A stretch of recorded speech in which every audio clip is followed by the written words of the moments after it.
نحمده ونصلي على رسوله الكريم أما بعد فأعوذ بالله من الشيطان الرجيم بسم الله الرحمن الرحيم الرجال قوامون على النساء بما فضل الله بعضهم على بعض وبما أنفقوا من أموالهم فالصالحات قانتات حافظات للغيب بما حفظ الله آمنت بالله صدق الله مولانا العظيم وصدق رسوله النبي الكريم ونحن على ذلك من الشاهدين والشاكرين والحمد لله رب العالمين۔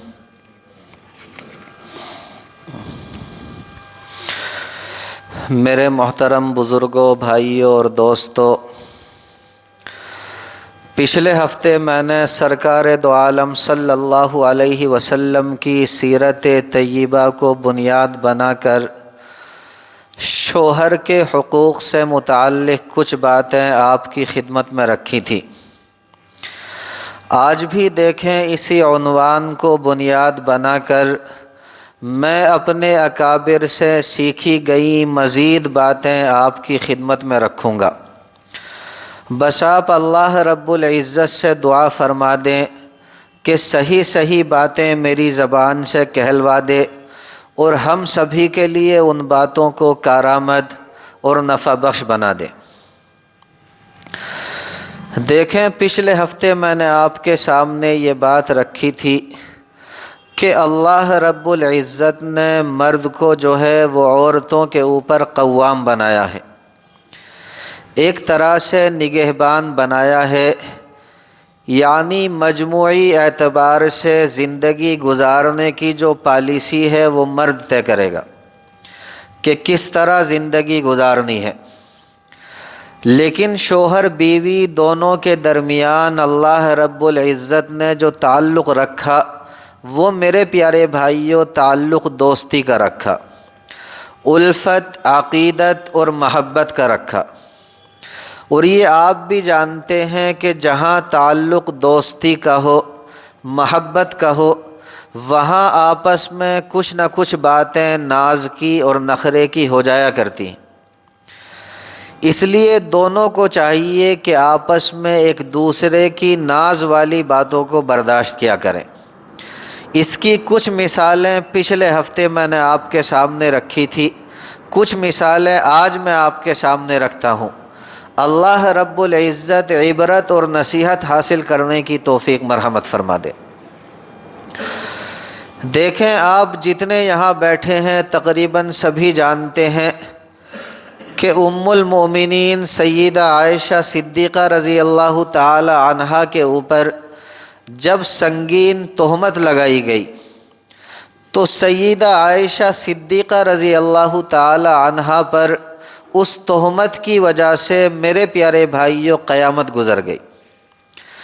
اور ظاہر سی بات ہے کہ سرکار دو عالم صلی اللہ علیہ وسلم کو بھی اس بات کا بڑا رنج اور صدمہ تھا کہ بھائی لوگوں کے درمیان اس طرح کی باتیں پھیل گئی۔ اس وقت سرکار دو عالم صلی اللہ علیہ وسلم نے سیدہ عائشہ صدیقہ رضی اللہ تعالی عنہا سے ایک جملہ کہا۔ یہ فرمایا کہ عائشہ دیکھو، گھبرانے کی کوئی ضرورت نہیں۔ اے عائشہ دیکھو، اگر تم بے قصور ہو، اگر تم بے خطا ہو تو یقیناً اللہ جل جلالہ تمہاری برات کو ظاہر فرما دے گا، اور اگر خدا نہ خواستہ تم سے غلطی گناہ سرزد ہو گئے تو پھر اللہ جل جلالہ کے دربار میں توبہ کر لو، اللہ جل جلالہ جلدی معاف فرما دے گا۔ دیکھیں، جب سرکار دو عالم صلی اللہ علیہ وسلم نے یہ بات کہی تو نبی اکرم صلی اللہ علیہ وسلم کی یہ بات ام المؤمنین سیدہ عائشہ صدیقہ رضی اللہ تعالی عنہا کے اوپر بڑی سخت گزری کہ اللہ کے پیارے حبیب آپ نے دو شقیں کیوں بیان کی۔ آپ نے یہ کیوں کہا کہ اگر بے قصور ہو تو اللہ جل جلالہ برات ظاہر فرما دے گا، اور اگر قصوروار ہو تو توبہ کر لو؟ اس کا مطلب تو یہ ہے کہ آپ کے دل میں بھی ہلکا سا اس بات کا احتمال ہے کہ شاید مجھ سے غلطی ہوئی ہے۔ تو میرے پیارے بھائیوں، نبی اکرم صلی اللہ علیہ وسلم کی اس بات کا ام المؤمنین سیدہ عائشہ صدیقہ رضی اللہ تعالی عنہا کو بڑا صدمہ ہوا، اور اس قدر صدمہ ہوا کہ آپ جو ہیں وہ نڈھال ہو کر کے لیٹ گئی۔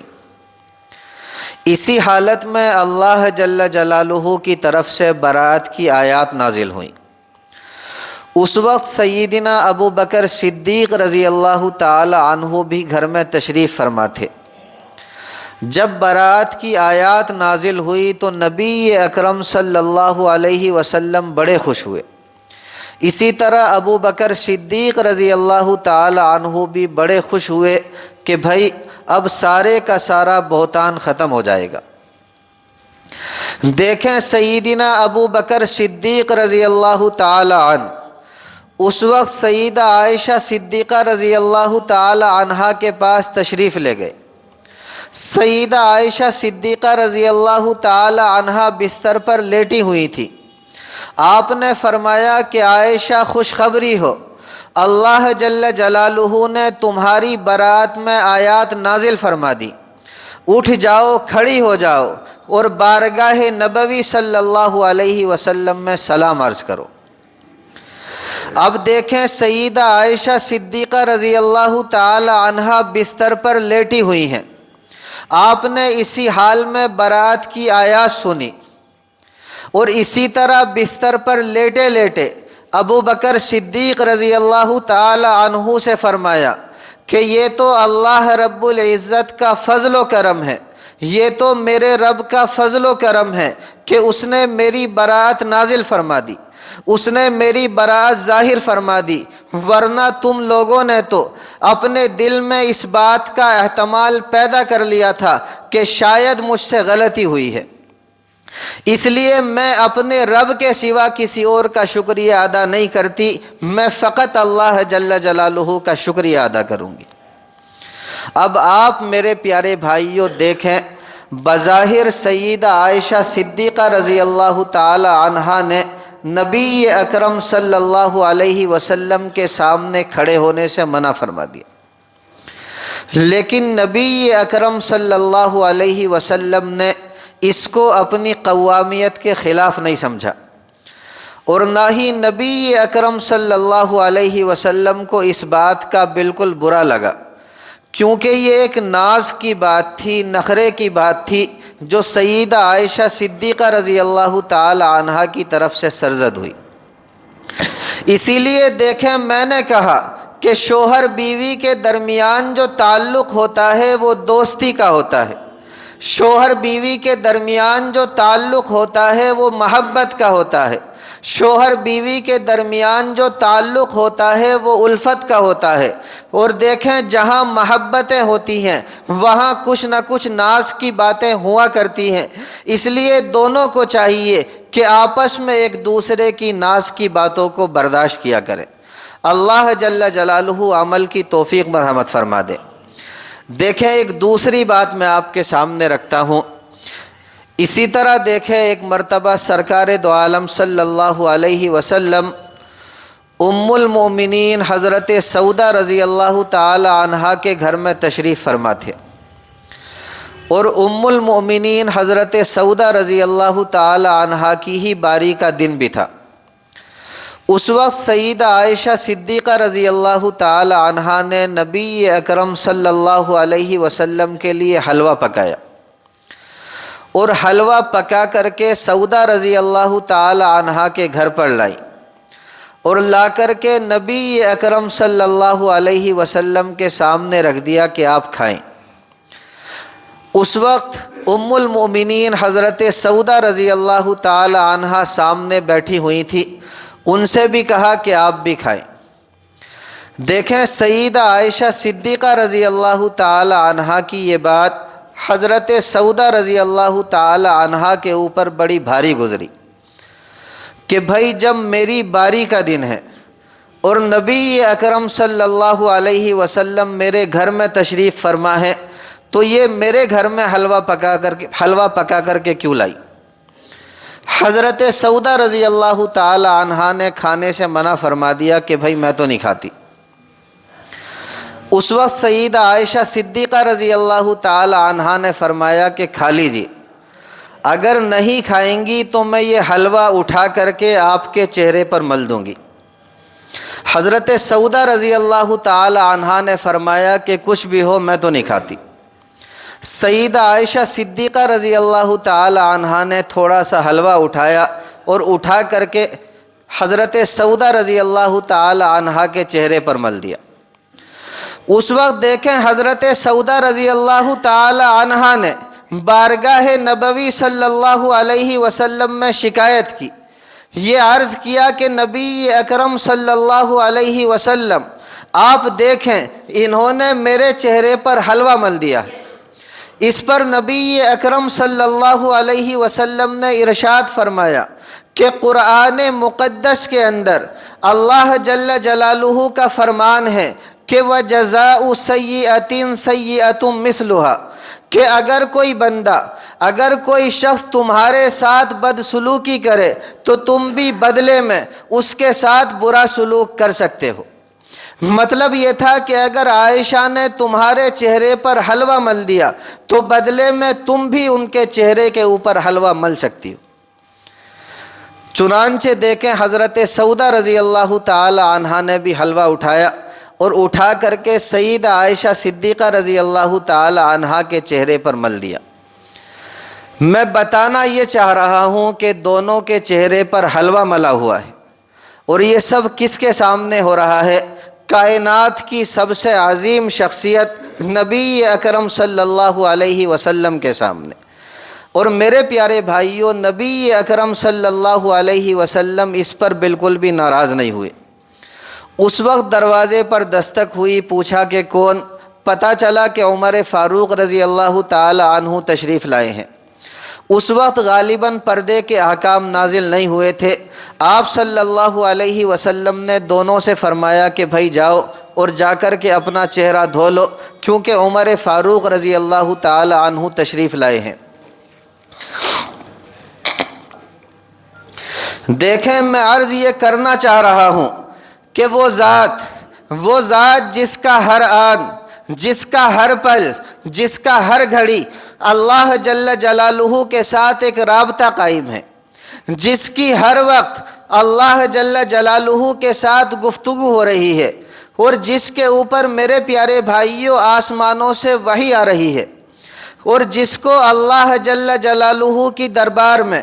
اللہ جل جلالہ کے دربار میں حضوری کا وہ مقام حاصل ہے جو اس روئے زمین پر کسی اور کو حاصل ہو ہی نہیں سکتا۔ لیکن ان سب کے باوجود ازواج مطہرات رضوان اللہ علیہن اجمعین کا اس قدر خیال اور ان کے ساتھ ایسا انداز اور ان کی دلداری کا اس قدر خیال، یہ میرے پیارے بھائیوں فقط نبی اکرم صلی اللہ علیہ وسلم ہی کی شان ہے۔ اللہ جل جلالہ ہر مومن کو پیارے حبیب نبی اکرم صلی اللہ علیہ وسلم کی سنتوں کا اتباع نصیب فرما دے۔ دیکھیں آج میں اور آپ میرے پیارے بھائیوں اپنی زبان سے یہ حضوری کا لفظ بول دیتے ہیں، آپ نے بھی اکثر سنا ہوگا، لیکن حقیقت یہ ہے کہ ہمیں اس لفظ کی حقیقت کے بارے میں بالکل پتہ نہیں۔ اگر کوئی اللہ کا بندہ اس لفظ کی حقیقت کا مزہ چکھ لے تو میرے پیارے بھائیوں اسے صحیح معنوں میں پتہ چلے کہ حضوری چیز کیا ہوتی ہے۔ میں نے ایک نام آپ کے سامنے برابر لیا ہے کہ ہمارے اسی زمانے کے اندر ابھی قریب کے زمانے میں ایک بزرگ ہوئے ہیں، حضرت ڈاکٹر عبدالحی علیہ الرحمہ۔ یہ فرمایا کرتے تھے، آپ فرمایا کرتے تھے کہ بعض اوقات انسان کو اللہ رب العزت کے ساتھ حضوری کا وہ مقام حاصل ہو جاتا ہے، یا پھر آپ کہہ سکتے ہیں کہ بعض اوقات اللہ رب العزت کے سامنے حاضری کا خیال اس درجہ بڑھ جاتا ہے کہ اللہ رب العزت کے بعض بندے وہ ہیں کہ اس کی وجہ سے وہ میرے پیارے بھائیوں اپنے پاؤں پھیلا کر سو نہیں سکتے، اپنے پاؤں پھیلا کر لیٹ نہیں سکتے، کیونکہ ہر آن ان کے دل میں یہ احساس موجود ہے کہ ہمارا پروردگار اللہ جل جلالہ ہمارے سامنے موجود ہے۔ اور ایمانداری سے بتائیے کہ جب کوئی ہمارا بڑا ہمارے سامنے موجود ہو، اس وقت کوئی اللہ کا بندہ اپنے پاؤں پھیلا کر کے لیٹ سکتا ہے، اپنے پاؤں پھیلا کر کے سو سکتا ہے؟ تو بعض اوقات انسان کو حضوری کا وہ مقام حاصل ہو جاتا ہے کہ انسان اللہ رب العزت کی عظمت کی وجہ سے اپنے پاؤں پھیلا کر کے نہیں سو سکتا۔ اور میں عرض کر رہا ہوں کہ سرکار دو عالم صلی اللہ علیہ وسلم اس کائنات کی وہ عظیم شخصیت ہیں کہ آپ کو حضوری کا وہ مقام حاصل ہے کہ اس کائنات کے اندر کسی دوسرے بندے کو وہ مقام حاصل ہو ہی نہیں سکتا۔ لیکن اس کے باوجود بھی نبی اکرم صلی اللہ علیہ وسلم ازواج مطہرات رضوان اللہ علیہن اجمعین کے ساتھ میرے پیارے بھائیوں کس قدر خوش طبعی، اسی طرح کس قدر خوش مزاجی کے ساتھ پیش آتے ہیں۔ اس لیے کہتا ہوں کہ یہ مقام فقط ایک پیغمبر ہی کو حاصل ہو سکتا ہے۔ تو دیکھیں، میں نے شروع میں عرض کیا تھا کہ اللہ جل جلالہ نے عورتوں کے اوپر مردوں کو جو ہے نگہبان بنایا ہے۔ ہاں البتہ عورتیں جو ہیں وہ مشورہ دے سکتی ہیں، رائے دے سکتی ہیں کہ بھئی یہ بات ایسے نہیں، ایسے درست ہے، آپ اس طریقے سے کر لیجئے۔ اس وقت مرد کو چاہیے کہ غور کرے، دیکھے، اگر حقیقت میں عورت کی بات درست ہے تو میرے پیارے بھائیوں ماننے میں کوئی حرج نہیں، اور اگر خدا نخواستہ اس کی بات درست نہیں تو پھر اس کی باتوں کے اوپر بالکل دھیان نہ دیا جائے۔ اسی طرح اگر کوئی عورت یہ سمجھے یا بیگم صاحبہ یہ سمجھے کہ نہیں جی، گھر کے اندر تو فقط میرا فیصلہ چلے گا، اس گھر کے اندر میں قوام ہوں، مرد قوام نہیں، اس گھر کی نگہبان میں ہوں، اس لیے ہر بات میری مانی جائے گی، تو پھر یاد رکھیں میرے پیارے بھائیوں، یہ وہ بات ہے جو فطرت کے بھی خلاف ہے، اور یہ وہ بات ہے جو شریعت کے بھی خلاف ہے، یہ وہ بات ہے جو عقل کے بھی خلاف ہے، اور سچ پوچھے تو یہ وہ بات ہے جو انصاف کے بھی خلاف ہے، اور اس کا نتیجہ ایک گھر کی بربادی کے سوا میرے پیارے بھائیوں کوئی اور ہو ہی نہیں سکتا۔ آپ دیکھیں قرآن مقدس کے اندر اللہ جل جلالہ نے ارشاد فرمایا، اللہ رب العزت نے فرمایا کہ فالصالحات قانتات، اللہ رب العزت کی نیک بندی وہ ہیں جو اللہ رب العزت کی اطاعت کرنے والی ہیں۔ یعنی اللہ رب العزت نے ایک شوہر کے جو حقوق ان کے ذمے عائد کیے ہیں ان کو صحیح طور پر بجا لانے والی ہیں، اور فرمایا حافظات للغیب بما حفظ اللہ، اور شوہر کی غیر موجودگی میں اپنے شوہر کے گھر کی حفاظت کرنے والی۔ یاد رکھیں یہ ایک عورت کا لازمی حصہ قرار دیا کہ وہ اپنے شوہر کی غیر موجودگی میں، جب اس کا شوہر گھر میں موجود نہ ہو، اس کے گھر کی حفاظت کرے۔ گھر کی حفاظت کا کیا مطلب؟ گھر کی حفاظت کا ایک مطلب تو یہ ہے کہ خود اپنی حفاظت کرے، کہ خود کسی گناہ کے اندر مبتلا نہ ہو۔ اس کی تفسیر میں آنے والے ہفتوں انشاءاللہ ثم انشاءاللہ پوری وضاحت کے ساتھ آپ کے سامنے رکھوں گا۔ اور دوسری بات یہ ہے کہ شوہر کا جو مال و متاع ہے میرے پیارے بھائیوں اس کی بھی حفاظت کرے، کیونکہ اس کی حفاظت کی ذمہ داری عورت کے اوپر عائد ہوتی ہے۔ آپ دیکھیں بخاری شریف کے اندر ایک حدیث مبارکہ کے الفاظ ہیں، آپ صلی اللہ علیہ وسلم نے ارشاد فرمایا، آپ نے فرمایا المرأۃ راعیۃ فی بیت زوجہا، کہ عورت جو ہے وہ اپنے شوہر کے گھر کی نگہبان ہے، یعنی شوہر کے گھر کی حفاظت کی ذمہ داری اس کے اوپر عائد ہوتی ہے۔ اس سلسلے میں حضرت اقدس حکیم الامت حضرت مولانا اشرف علی تھانوی علیہ الرحمہ نے میرے پیارے بھائیوں بڑی پیاری بات کہی۔ آپ نے اتنی اچھی بات کہی ہے کہ حقیقت میں توجہ سے سننے کے قابل ہے، اور اگر آپ اس کو اپنے دلوں میں رچا لیں بسا لیں تو انشاءاللہ ثم انشاءاللہ، اور عورتوں کو جا کر کے یہ بات سمجھا دیں تو انشاءاللہ ثم انشاءاللہ سارے جھگڑے ختم ہو جائیں۔ حکیم الامت مولانا اشرف علی تھانوی علیہ الرحمہ فرماتے ہیں کہ بھائی عورت کے فرائض کے اندر یہ بات داخل ہے کہ اس کے دل میں اپنے شوہر کے پیسے کا درد ہو، یہ درد ہو کہ میرے شوہر کا پیسہ کسی غلط جگہ خرچ نہ ہو، میرے شوہر کا پیسہ بلا وجہ خرچ نہ ہو، اسی طرح میرے شوہر کا پیسہ جو ہے وہ فضول خرچی کے اندر ضائع نہ ہو۔ یاد رکھیں یہ بات عورت کے فرائض میں داخل ہے۔ اور اگر میرے پیارے بھائیوں، اگر کوئی عورت اپنے شوہر کے پیسے کو دل کھول کر کے خرچ کرتی ہے، اسی طرح جہاں من کیا وہاں پر خرچ کرتی ہے، یا اسی طرح اپنے شوہر کے گھر کو اس نے نوکرانیوں کے اوپر چھوڑ دیا ہے اور وہ جیسے چاہتی ہیں کر رہی ہیں، تو پھر یاد رکھیں یہ عورت صحیح معنوں میں شرعی جو قانون ہے اس قانون کی خلاف ورزی کر رہی ہے۔ دیکھیں یہ کچھ باتیں آج میں نے آپ کے سامنے رکھی، وقت بھی پورا ہو چلا، انشاءاللہ ثم انشاءاللہ آنے والے ہفتے میں اور بھی تفصیل کے ساتھ آپ کے سامنے یہ باتیں رکھی جائیں گی۔ بس کوشش کریں کہ تھوڑا پہلے آ جایا کریں۔ اللہ رب العزت مجھ سمیت ہر مومن کو کہنے اور سننے سے زیادہ عمل کی توفیق مرحمت فرما دے۔ وما علینا الا البلاغ۔ بھائی جنہوں نے